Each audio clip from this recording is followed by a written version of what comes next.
Hello दोस्तों, मैं भूषण गायकवाड़ आप सभी का स्वागत करता हूँ अपने इस यूट्यूब चैनल में। तो आज हमको इस लेसन का लास्ट टॉपिक पढ़ना है, molecular basis of inheritance. Lesson का लास्ट टॉपिक पढ़ना है, दैट इज डीएनए फिंगरप्रिंटिंग। तो दोस्तों, अभी तक हमने देखा कि हमारे बॉडी पे क्रोमोसोम्स प्रेजेंट होते हैं। दैट इज ह्यूमन बॉडी में 23 पेयर्स ऑफ क्रोमोसोम होते हैं, जिसमें से 23 क्रोमोसोम मदर से आता है, 23 फादर से आता है। हैप्लॉइड हैप्लॉइड मिलकर डिप्लॉइड क्रोमोसोम नंबर फॉर्म होता है। बट जब इनके पेरेंट्स के बॉडी में क्रोमोसोम सेपरेट हो रहे होते हैं या गमेट फॉर्म हो रहे होते हैं, उस टाइम पे हम देखते हैं कि जेनेटिक रिकॉम्बिनेशन होता है, जीन रिकॉम्बिनेशन होता है। और रिकॉम्बिनेशन से क्रोमोसोम, मतलब ये जो दो होमोलॉगस क्रोमोसोम है, जुड़वा क्रोमोसोम है, हमने बोला था, क्रोमोसोम ए के जीन क्रोमोसोम बी पे जाते हैं, क्रोमोसोम बी के जीन क्रोमोसोम ए पे आते हैं, और फिर ये क्रोमोसोम सेपरेट होते हैं जीन का एक्सचेंज करके। तो इस रिकॉम्बिनेशन की वजह से कुछ वेरिएशन हमको देखने को मिलता है, किसमें? चाइल्ड में रिकॉम्बिनेशन होता है, मतलब जीन एक्सचेंज होते हैं during the time of gamete formation, male के भी बॉडी में, फीमेल के भी बॉडी में। फिर ऐसे क्रोमोसोम आके एक साथ एक ऑफस्प्रिंग के बॉडी में रहते हैं, तो ऐसे में उनके बॉडी में थोड़ा सा वेरिएशन देखने को मिलता है। इसी के साथ ड्यूरिंग लाइफ टाइम हमारे बॉडी में कुछ म्यूटेशंस आते हैं due to some kind of mutagens. किसी भी कंडीशंस के कारण म्यूटेशन भी होते हैं, जिसकी वजह से भी हमारा जेनेटिक सीक्वेंस या हम देखते हैं जीन में थोड़ा सा चेंज आता है, वेरिएशन आता है। तो इन वेरिएशंस की वजह से हर एक इंडिविजुअल का जो जेनेटिक मेकअप होता है, यानी डीएनए होता है, यानी जीनोम होता है, वो यूनिक होता है, अलग होता है। किसी भी इंडिविजुअल का डीएनए एक दूसरे इंडिविजुअल से डिफरेंट होता है। इवन दो जुड़वा भाई भी होंगे तो उनके भी डीएनए में स्लाइटली चेंज होता है, ठीक है। इवन दो पेरेंट फैमिली, एक ही फैमिली के दो भाई बहन होंगे, या फिर मदर और डॉटर के बीच का जो डीएनए हम देखते हैं, तो हर डीएनए में कोई ना कोई हमें दिखता है कि थोड़ा सा डिफरेंस होता है। जब दो जुड़वा भाइयों के बीच में या दो जुड़वा बहनों के बीच में भी थोड़ा डीएनए का डिफरेंस जो है, सीक्वेंस का डिफरेंस हो सकता है। तो ये हम देखते हैं कि इसी डिफरेंसेस को, यानी हर इंडिविजुअल ह्यूमन बीइंग का एक यूनिक डीएनए सीक्वेंस होता है। एवरी ह्यूमन इंडिविजुअल और every individual on this earth has a unique DNA sequence, unique DNA pattern, ठीक है। इसी को हम बोलते हैं डीएनए फिंगरप्रिंट्स। जैसे हमने देखा है हर इंसान का फिंगरप्रिंट यूनिक होता है, अलग होता है, वैसे ही हर इंसान का डीएनए भी थोड़ा सा यूनिक होता है, अलग होता है एक दूसरे से। तो इसीलिए ऐसे कंडीशन को हम, इस फिनोमिना को हम डीएनए फिंगरप्रिंट बोलते हैं। और इसी को पता लगाने के लिए जब हम किसी पर्सन को या इंडिविजुअल को पता लगाते हैं, कि उसको आइडेंटिफाई करते हैं on the basis of DNA, तो उसको हम डीएनए फिंगरप्रिंटिंग या डीएनए प्रोफाइलिंग कहते हैं। इसको सबसे ज्यादा फोरेंसिक साइंस में यूज किया जाता है murder cases, rape cases solve करने के लिए। मतलब ऐसे जगह पे जहाँ पे कोई एक पर्टिकुलर हादसा हुआ हो, मर्डर हुआ हो, रेप हुआ हो, इंसिडेंट हुआ हो, ऐसे जगह से सैंपल्स कलेक्ट किए जाते हैं, ब्लड सैंपल, स्किन सैंपल या अदर कोई हेयर सैंपल, नेल सैंपल। इन सैंपल्स का डीएनए कलेक्ट कर किया जाता है।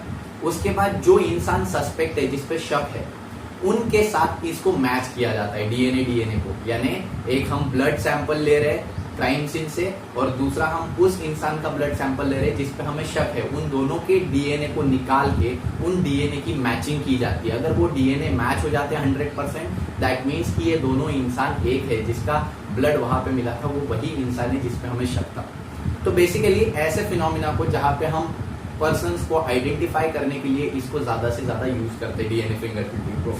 तो डीएनए फिंगरप्रिंटिंग को, ये जो टेक्निक है, इसको डेवलप करने वाले जो साइंटिस्ट थे वो थे एलिस जेफरीज, और इन्होंने ये टेक्निक 1984 में डिस्कवर की थी या इन्वेंट की थी। इस टेक्नोलॉजी का डेफिनेशन अगर हम देखें, a technique develop to identify person या फिर ऑर्गेनिज्म हम बोल सकते हैं, लेकिन मोस्ट ऑफ द केसेस में हम किसको आइडेंटिफाई करते हैं? पर्सन को, ह्यूमंस को। It is a technique to develop to identify the person with the help of DNA restriction analysis, and it is known as DNA profiling और DNA fingerprinting। तो restriction analysis क्या है वो हम अभी पूरे प्रोसेस में देखेंगे, जिसमें हम DNA को कट करते हैं अलग अलग फ्रैगमेंट्स में और उनको रन कराते हैं इलेक्ट्रोफोरेसिस नाम की मशीन में। उसके बारे में भी हम देखेंगे क्या होता है। तो ये सारी चीजें करने के बाद हम फाइनली दोनों, एक क्राइम सीन से लिया हुआ डीएनए यानी सैंपल का डीएनए और दूसरा सस्पेक्ट का डीएनए, दोनों को मैच करके हम देखते हैं कि इन दोनों में सिमिलैरिटीज है या नहीं। अगर सिमिलैरिटीज है तो इससे हमें पता चलता है कि ये जो है ये वही इंसान है। हम उस पर्सन को आइडेंटिफाई कर सकते हैं जिसने वो क्राइम सीन पे प्रेजेंट था।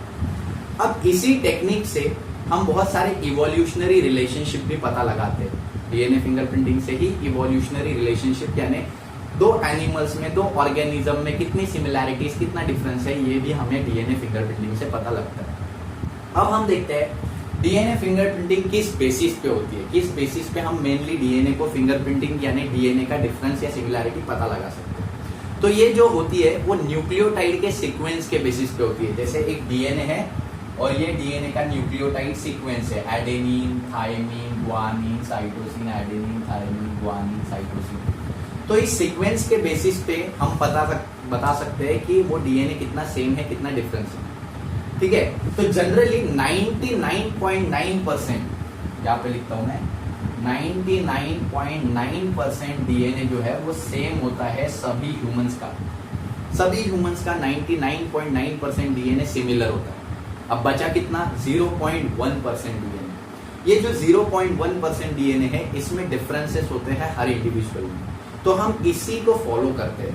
अब ये जो 0.1% डीएनए है इसमें हम देखते हैं 20 to 100 बेस पेयर का रिपीटेटिव सीक्वेंस होता है।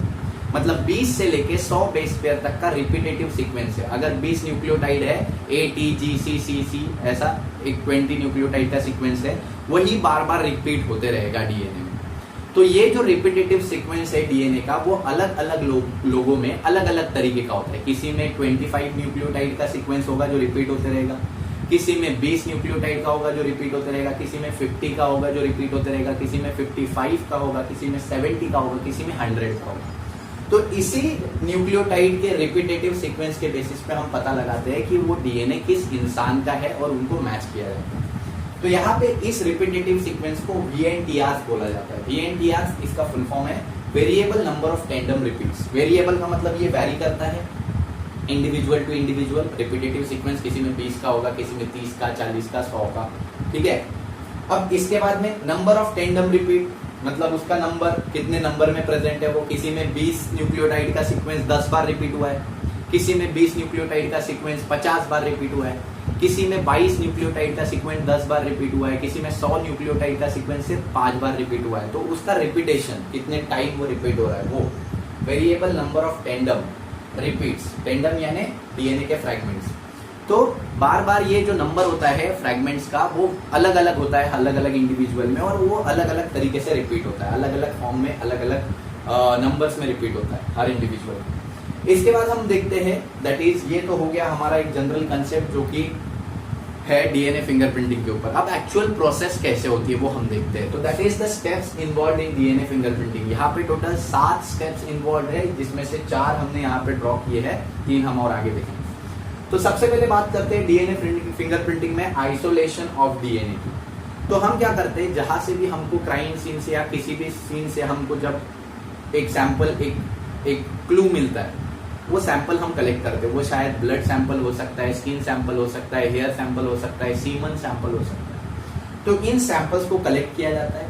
कलेक्ट करने के बाद इसकी प्रोसेसिंग की जाती है, यानी इसमें से डीएनए को आइसोलेट किया जाता है, डीएनए को अलग किया जाता है।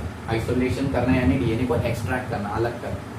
अब डीएनए एक बार एक्सट्रैक्ट हो गया तो इस डीएनए को दूसरी स्टेप के लिए भेजा जाता है, दैट इज रेस्ट्रिक्शन डाइजेशन।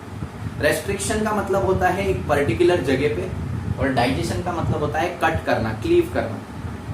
ठीक है, और ये एक एंजाइम की मदद से किया जाता है जिसको बोलते हैं रेस्ट्रिक्शन एंडोन्यूक्लियस। तो ये ऐसे स्पेसिफिक एंजाइम्स होती है, एंडोन्यूक्लियस 2 नाम से बना है।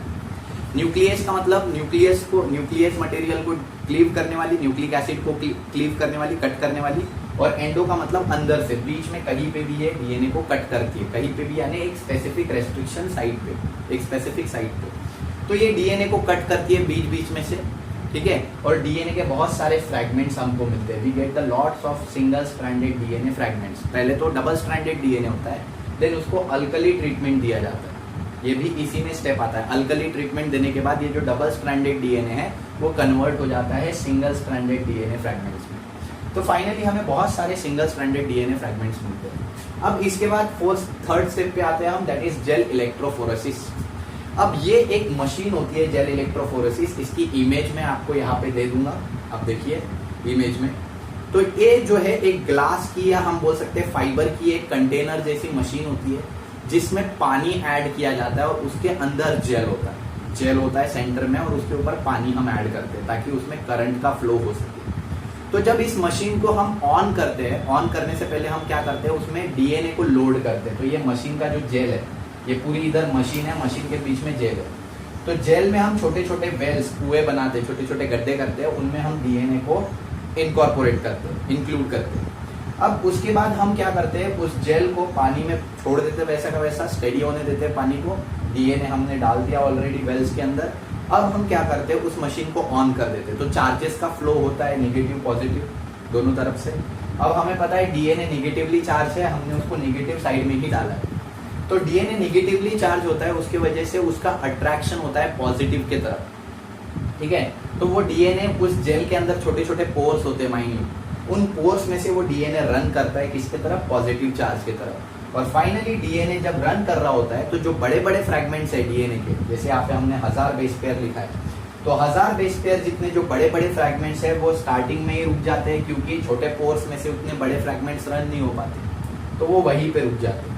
लेकिन जो छोटे छोटे फ्रैगमेंट्स होते हैं, जैसे 500, 200, 100 बेस पेयर तक, वो थोड़े आगे आते हैं। तो हम देखते हैं जितना बड़ा फ्रैगमेंट उतना वो जल्दी यहाँ पे रुक गया पहले, और जितना छोटा फ्रैगमेंट उतना वो आगे की तरफ आया। तो इससे हमें पता चलता है यहाँ पे जो बैंडिंग्स हमें मिली वो लार्जर डीएनए फ्रैगमेंट्स की, और यहाँ पे जो हमें बैंडिंग्स मिली वो स्मॉलर डीएनए फ्रैगमेंट्स की, ठीक है। तो ऐसी बैंडिंग्स हमें मिलती है, और जिससे हम डीएनए को पता लगा सकते हैं कि ये बड़े बेस पेयर का डीएनए फ्रैगमेंट है और ये छोटे मतलब कम बेस पेयर का डीएनए फ्रैगमेंट है। अब इसके बाद 4th स्टेप में हम बोलते हैं साउदर्न ब्लॉटिंग। साउदर्न ब्लॉटिंग ये वो टेक्निक है जिसमें हम क्या करते हैं कि एक नाइट्रोसेल्यूलोज पेपर या नाइलन मेम्ब्रेन को इस जेल के ऊपर रख देते हैं ऐसा। तो ये क्या करता है, एक नाइलन मेम्ब्रेन पेपर है, ये एक तरीके का पेपर है, और पेपर का नेचर क्या होता है, पानी को सोख लेता है। अब वो पेपर को जब हम उसके ऊपर रखते हैं तो पानी के साथ साथ वो डीएनए को भी सोख लेता है, और जो भी डीएनए की बाइंडिंग्स यहाँ पे आई है, अब वो बाइंडिंग किसके ऊपर आ चुकी है, इस नाइट्रोसेल्यूलोज पेपर के ऊपर आ चुकी है। अब ये नाइट्रोसेल्यूलोज पेपर को हम आगे की प्रोसेसिंग के लिए लेके जाते हैं, जिसमें आगे और 3 स्टेप हमको कवर करना है। दोस्तों अभी हमारा नेक्स्ट पॉइंट है सिलेक्शन ऑफ प्रोब। अब वो प्रोब क्या है, वो प्रोब समझो पहले। प्रोब एक तरीके का डीएनए ही होता है, बट ये डीएनए हम क्या करते हैं, हम हाइब्रिड करते हैं, यानी जोड़ते हैं इस डीएनए के साथ। ये जो डीएनए फ्रैगमेंट हमने, सिंगल डीएनए फ्रैगमेंट हमने सेपरेट किए, इस डीएनए के साथ हमको इस प्रोब को जोड़ना है, ठीक है। तो ये प्रोब ये जो प्रोब है ये सैंपल डीएनए के साथ हम उसको क्या करेंगे, हाइब्रिड करेंगे, उसको जोड़ेंगे, उसको मिलाएंगे दोनों डीएनए को एक साथ, ठीक है। तो प्रोब हम या तो लैब में भी बना सकते हैं, बहुत सारे प्रोब जो है वो आर्टिफिशियली सिंथेसाइज्ड प्रोब होते हैं, आर्टिफिशियली सिंथेसाइज्ड होते हैं, ठीक है। तो बहुत सारे प्रोब हम आर्टिफिशियली भी सिंथेसाइज करते हैं, लैब में बनाते हैं खुद से, या कुछ प्रोब जो है वो हम क्या करते हैं, सस्पेक्ट से भी कलेक्ट कर सकते हैं। अगर हमें किसी पे शक है, हमें जानना है कि किसी का वो डीएनए है क्या, तो हम उसके भी डीएनए को एज अ प्रोब यूज कर सकते हैं। वो पर्सन का डीएनए एक्सट्रैक्ट करके उसके भी ऐसे फ्रैगमेंट बना के उसका भी एज अ प्रोब यूज कर सकते हैं। तो प्रोब एक तरीके का डीएनए फ्रैगमेंट ही होता है जिसको इस सैंपल डीएनए के साथ हम क्या कर सकते हैं, बाइंड करते हैं बेसिकली, ठीक है।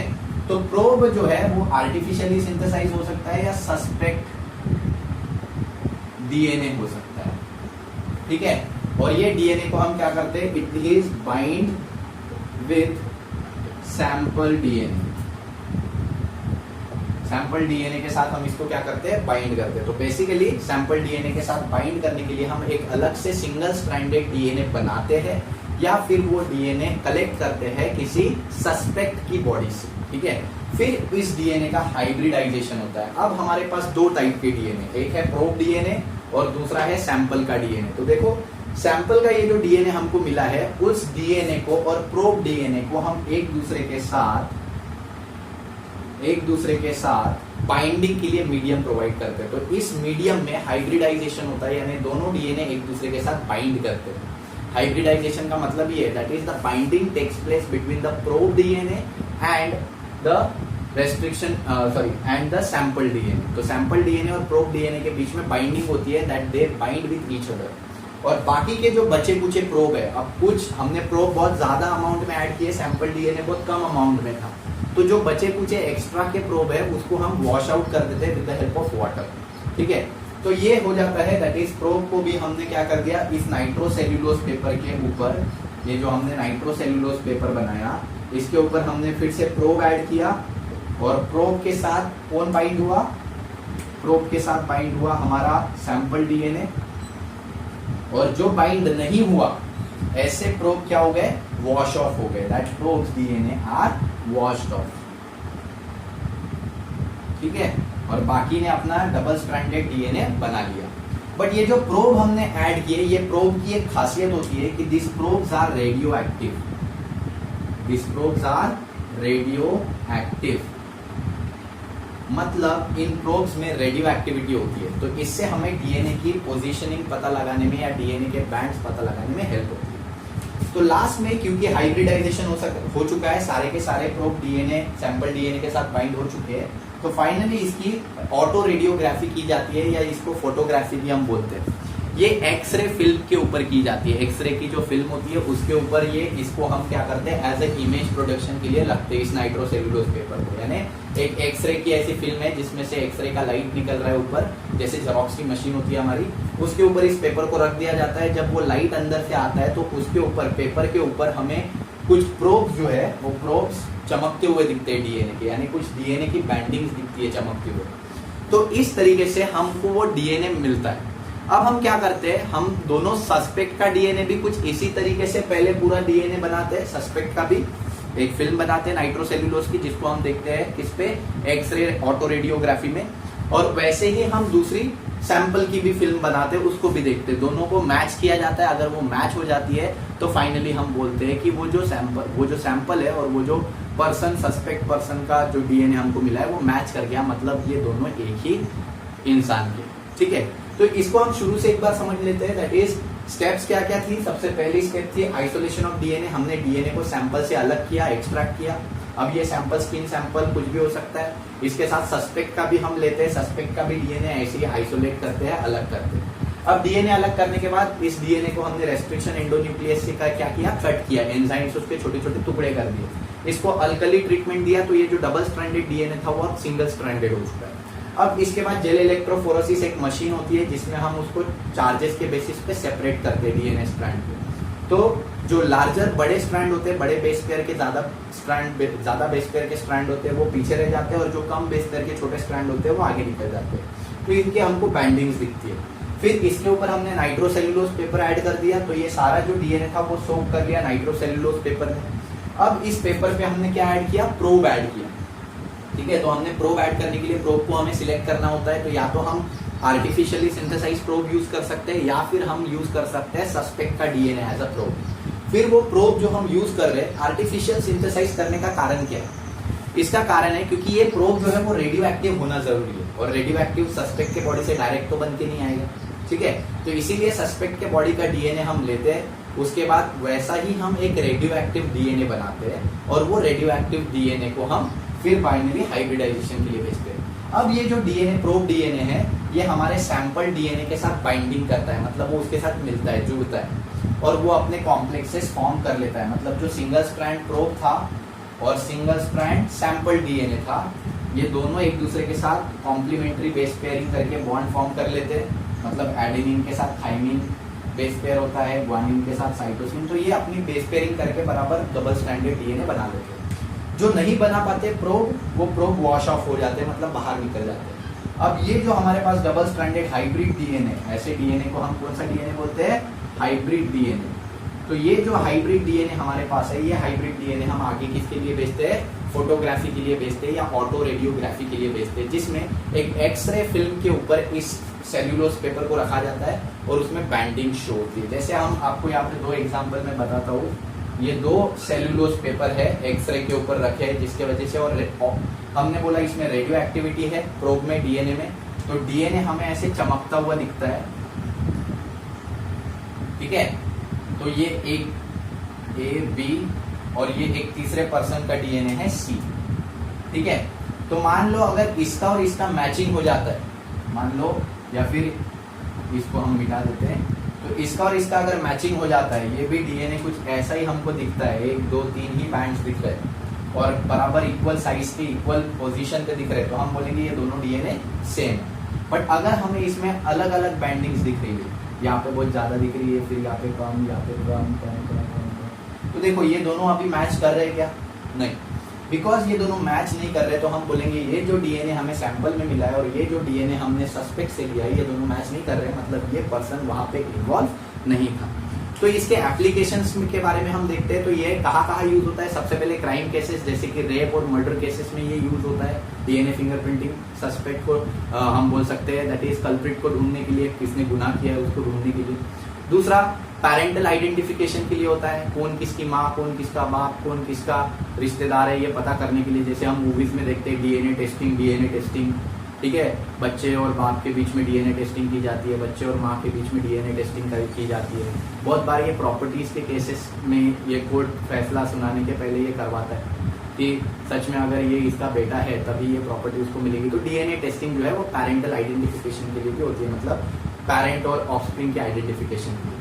फिर उसके बाद ये डीएनए फिंगरप्रिंटिंग जो है वो इवोल्यूशनरी स्टडीज में भी बहुत इंपॉर्टेंट रोल प्ले करती है। जैसे कि अलग अलग एनिमल्स और प्लांट के डीएनए को हम मैच करते हैं इसी तरीके से और पता लगाते हैं कि कितना डीएनए सिमिलर है और कितना डिफरेंट है। तो इस बेसिस पे भी हमें पता चलता है कि इवोल्यूशन कैसे हो रहा है और किस तरीके से हम कितने कौन से एनिमल से सिमिलर है या डिफरेंट है। तो इस तरीके से फाइलोजेनेटिक रिलेशनशिप में भी इसका बहुत इंपॉर्टेंट रोल प्ले होता है। तो यही सारे रीजंस थे डीएनए फिंगरप्रिंटिंग के लिए और डीएनए फिंगरप्रिंटिंग का प्रोसेस हमने समझा। अगर इसमें आपको कोई भी डाउट्स है तो प्लीज कमेंट में पूछिए। अगर मेरे लेक्चर पसंद आते हैं तभी सब्सक्राइब कीजिए, नहीं पसंद आते हैं तो बिंदास डिसलाइक करके जाइए। तब तक के लिए धन्यवाद।